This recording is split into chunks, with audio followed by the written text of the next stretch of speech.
M4 ഒരു spray paint ആണ് ഉണ്ടാക്കാൻ പോകുന്നത്. ഏത് പേരും കുഴപ്പമില്ല. അതിൽ ഇതുപോലെ ഒരു ഹോൾ ഇടണം. ടയറിന്റെ ഉള്ളിലുള്ള ഒരു ട്യൂബ് നമ്മൾ കട്ട് ചെയ്തെടുക്കാം. ഇതുപോലെ കയറ്റി വെക്കണം. ചെറുതായി ഒന്ന് ഒട്ടിച്ച് വെക്കാം.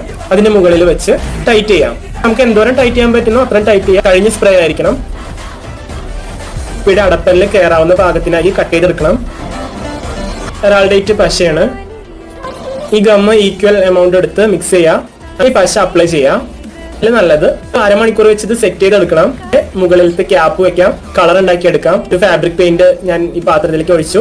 കുറച്ച് വെള്ളം ഒഴിച്ചു. ഈ പശ നമ്മൾ ഉണ്ടാക്കി വെച്ച സ്പ്രേയറിലേക്ക് ഒഴിക്കാം. ടൈറ്റ് ചെയ്ത് കൊടുക്കാം. ഇതിൽ എയർ ഫില്ല് ചെയ്യണം.